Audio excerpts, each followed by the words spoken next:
Hi കൂട്ടുകാരെ, നമസ്കാരം, good morning, അസ്സലാമു അലൈക്കും. എല്ലാവർക്കും സുഖമാണെന്ന് വിചാരിക്കുന്നു. ഞാനിവിടെ സേഫായിട്ടിരിക്കുന്നു, എൻ്റെ കുടുംബം സേഫായിട്ടിരിക്കുന്നു. നിങ്ങളും ഈ ശക്തമായ മഴയ്ക്കിടയിൽ എല്ലാവരും സേഫാണെന്ന് വിചാരിക്കുന്നു. നിങ്ങൾ തരുന്ന ഓരോ റെസ്പോൺസും ഓരോ സപ്പോർട്ടും ആണ് എൻ്റെ ചാനലിൻ്റെ വിജയം എന്ന് പറയുന്നത്. ഇന്ന് ഇക്ക കൊണ്ടുവന്ന മീനാണിത്.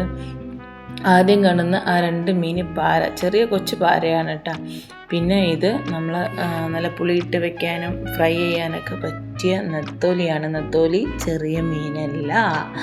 ഇത് കോര. കോര 2 ഐറ്റം ഉണ്ട്, 2 മീനാണ് ഉള്ളത്. ഇത് പിന്നെ പൊരിക്കാനൊന്നും വലിയ ടേസ്റ്റ് ഇല്ലെങ്കിലും കറി വെക്കാനൊക്കെ കൊള്ളാട്ട. ഇത് കുറ്റ, ഒരൊറ്റ കുറ്റയേ ഉള്ളൂ. പക്ഷേ ഇത് നല്ല മുരിച്ച് ഉണക്കമീൻ പൊരിക്കുന്ന കണക്ക് നല്ല ഫ്രൈ ചെയ്ത് പൊരിച്ച നല്ല ടേസ്റ്റാണ്. ഇത് കാരലാണ്, നല്ല മുള്ളുള്ള മീനാണ്. പക്ഷേ മഞ്ഞൾപ്പൊടിയും പച്ചമുളകും തക്കാളിയും കുരുമുളകും വെളിച്ചെണ്ണയും ഒക്കെ ഇട്ട് ഉപ്പൊക്കെ ഇട്ട് ഇച്ചിരി കീറി വെച്ച് അവിച്ച് കഴിഞ്ഞാൽ നല്ല ടേസ്റ്റാണ്. ഇത് 2 ഞണ്ടാണ്. ഞണ്ട് പ്രത്യേകിച്ച് അതിന് മാംസം ഉണ്ടാവുമെന്ന് എനിക്ക് തോന്നുന്നില്ല, കൊച്ചു ഞണ്ടാണ്. ഇതാണ് ഇന്നത്തെ VIP. നല്ല വലിയ കൊഞ്ചാണ്.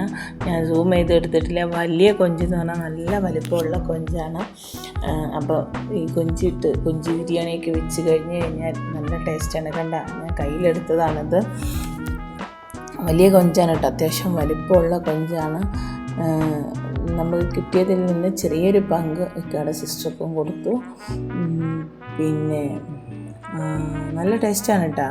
ഇതിനകത്ത് നിങ്ങൾക്കറിയാം, ചെറിയ പിന്നെ നമ്മുടെ തെങ്ങിൻ്റെ ഓലയുടെ ഈർക്കിളിയൊക്കെ വെച്ചിട്ട് ഫ്രൈ നീളത്തിൽ പൊരിച്ചെടുത്ത് കഴിഞ്ഞാലൊക്കെ നല്ല ടേസ്റ്റാണ്. നല്ല ഫ്രഷോടെയുള്ള മീനല്ലേ.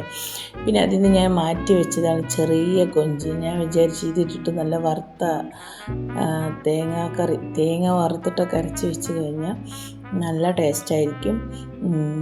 മീൻ ഒക്കെ എങ്ങനെയുണ്ട്, നിങ്ങളുടെ അഭിപ്രായം പറയും. ഇത് ഇന്നും ഇന്നലെ ഉള്ളതൊന്നും അല്ല കേട്ടോ.